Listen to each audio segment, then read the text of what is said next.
Hey house guests, welcome to today's Big Brother Canada updates and spoilers. Our house guest of the day is Joey Jason Almonia, and he wants to know, at this point in the game, who am I rooting for? You know what? To be honest, I'm not really rooting for anyone. I kind of just want to sit back and see something really interesting happen. I just want the most exciting game possible to happen. I don't really have any favorites right now. But Joey's favorite is Kevin. He's rooting for Kevin, and he wants to know, what are Kevin's chances? I actually think that Kevin is playing the game really smart. He gets a lot of information. I mean, he'll be going to the bathroom, and people will come up to him from the other side of the curtain and just start spilling their guts out to him. And he just takes all this information in. One thing about Kevin, he's not a big talker. He doesn't do a lot of the sharing. He's more of a listener. So I think that's really good, and it could take him really far. And I think he does have to worry about Bobby, because Bobby is still all chop chop, we gotta take out Kevin. But other than that, I think he's pretty good right now, so we'll see. But anyway, it was a really big day in the Big Brother house. The feeds came back super early this morning, right after the Power Veto ended, and a couple of the house guests were wearing these red bug costumes with antennas included, or antennae. So that was fun. It was one of those individually timed competitions, and apparently it was really close between Zach and Sarah, but Zach ended up winning the Power Veto. We'll get there. So in other news, guess who's back?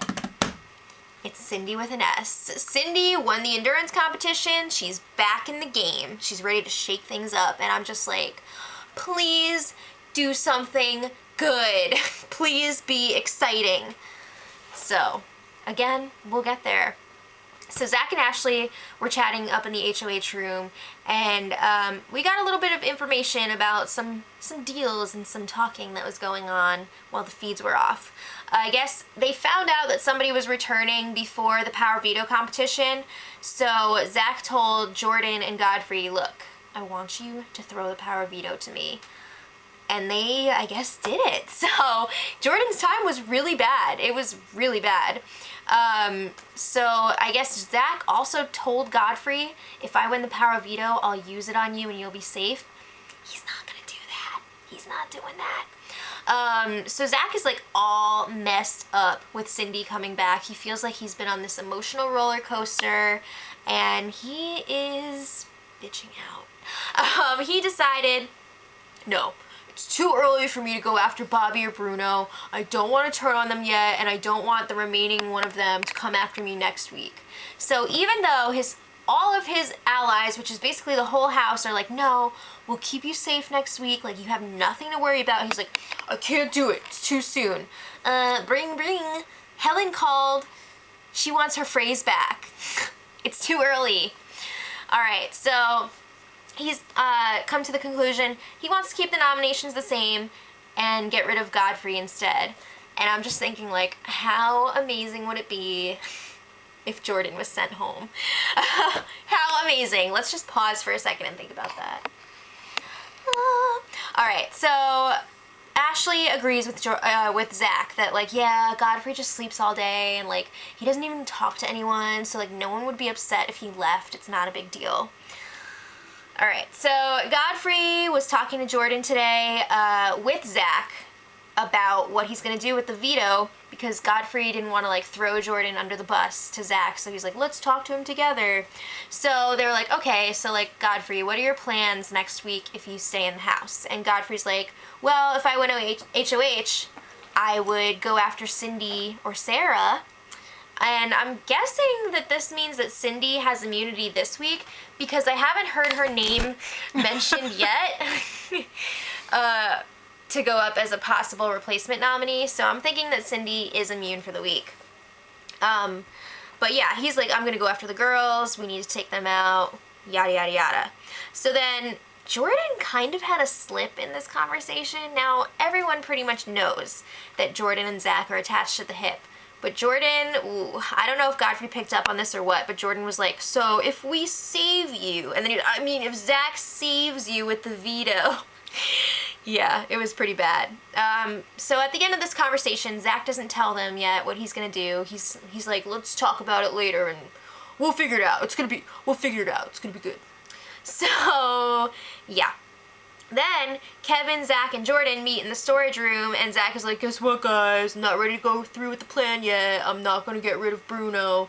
And they're just like, what the fuck? They are definitely disappointed by this. They look pretty pissed off and annoyed, but they're like, okay, well, we'll support you or whatever if we have to. So this is where things get really crazy, because then Jordan had a little one-on-one sesh with Kevin, and he dropped some major knowledge on him. Not only did Jordan tell Kevin about the, I was gonna say the Snapchat alliance, the Chop Shop alliance, he told Kevin about Newport. What? Cover that up. What? He told him about Newport. Hi. He was like, okay, so I really like you, but like I made this alliance with Zach first, but I feel like we mesh better. Lucy! She's really excited about this because it's a big deal. So he was talking about how disappointed he is in Zach, and I'm not sure if this is completely true or if he's just playing this off. I don't know what the deal is. I feel like he's genuinely upset with Zach. So he was telling Kevin how Zach is showing his true colors this week. If he doesn't use the power of veto, it really shows that he only cares about himself and not the Bermuda Triangle, because by not going after the Chop Shop, he's putting the Bermudas in danger, because they have said, like, they're coming after Kevin, and Kevin is Zach's ally, so he obviously doesn't care about him that much. So they're pretty upset about that. And Jordan's like, man, I'm sorry, I would have told you about Newport sooner, but like, moo. And then he was like, it's all about the fortress. Alright, so I don't know if that's for real. If Kevin is Zach's new boo, I don't know. Leave it in the comments if you think that's what's going on, or if it's all just a facade. So it seems like Jordan is really regretting volunteering to be a pawn at this point. He was talking to Sarah and Brittany, and he was telling them, like, I really need you guys to encourage Zach to use the veto, stick with the plan, because if he doesn't, it's really a missed opportunity. And I volunteered to be a pawn thinking that the veto would be used on me. Now it's not looking like that's gonna happen, so he's getting a little nervous. He's getting a little shifty in his diaper, I don't know. So let's talk about Cindy. Cindy is ready to raise hell. She was talking game with Brittany, and she was talking about how right before she was evicted, there were only a few people that were still really talking to her, and that would be Brittany, Sarah, Jordan, and Bruno, I believe. And she was like, yeah, I want to work with you guys, especially Brittany and Sarah. She seems like she really wants to work with them. And she said if she wins HOH, she's going after the big guys, mainly Zach. I think she said Zach and Bobby, but first Zach. So she wants to nominate Ashley and Pilar, and then use the veto to take down Pilar, put up Zach and Ashley together, and then at least one of the showmans will go home, but she would prefer it to be Zach. Wouldn't we all? No, we wouldn't all. Sorry, Zach fans. But anyway, this is where things get a little bit weird and confusing. Godfrey and Kevin were talking up in the HOH room. Again, somebody just like dumping out their guts to Kevin. Godfrey's like, Kevin, I have a feeling there's going to be a big backdoor move this week, and I think it's going to be you. Really. So he's like, yeah, I knew something was up when JP was nominated. Like, why would Zach do that? So, Lucy, relax. It's gonna be okay. So he tells Kevin, look, I want you to stay in this house. I'm gonna campaign to Zach to try and get Sarah nominated, to get her up on the block instead of you. So I don't know why all this hate for Sarah. I thought that Godfrey and Sarah had a good thing going, but apparently not. Wouldn't it be so awesome if like Godfrey, Bruno, and Sarah stuck together and like went after the couples? That would make sense. I don't understand why people are not seeing that. Come on. So that happened, and then Godfrey and Jordan had a little game chat, and it got even weirder. Godfrey was like, Jordan, I really like you. I want to work with you. I don't want both of us to stay up on the block and then one of us goes home. So he's like, I will go up to Zach and ask him to take you off the block. What? Again, he starts pushing for a possible Sarah renom. I don't like where that's going. But he's like, yeah, I want both of us to be here next week. I want to work together. So Jordan's kind of trying to get some information out of him. He's like, okay, Godfrey, what alliances do you have? And at first, Godfrey's like, I don't have any alliances. And then eventually he tells him, like, yeah, I'm working with Bruno. We have a deal.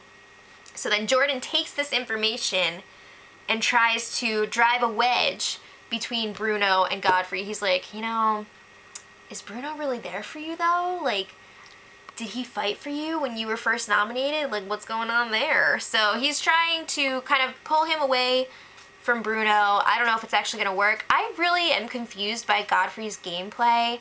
I can never tell if he's being for real or if this is like some psychology stuff he's doing, but it's a little bit confusing. So, and by a little bit, I mean a lot. So in completely unrelated news, Sarah started eating some cheese today. She's a have-not, by the way. It was an accident, and she spit it out before she swallowed it. She was like, cheese. So I don't know if she's going to be punished for that or what, because I mean, like, technically she didn't eat it. I don't know. But anyway, Jordan tells Kevin and Zach about his chat with Godfrey, and Zach still seems like really nonplussed about the whole Godfrey thing. He's like, yeah, he's asleep all the time. He needs to go. He needs to go. Bye. So then Jordan pulls out the guilt trip, like, you know, when I volunteered to be a pawn, I thought that I was going to be saved by the power of veto, and Zach is just like, well, I have to do what's best for my game. Wrong answer, buddy. Wrong answer. So we will pick it up there tomorrow. The power veto ceremony should be tomorrow, so hopefully I'll have that for you guys. Leave it in the comments what you think of Zach's decision to not use the power of veto. Do you think that's the right move? Let me know. So until tomorrow, much love. Edit.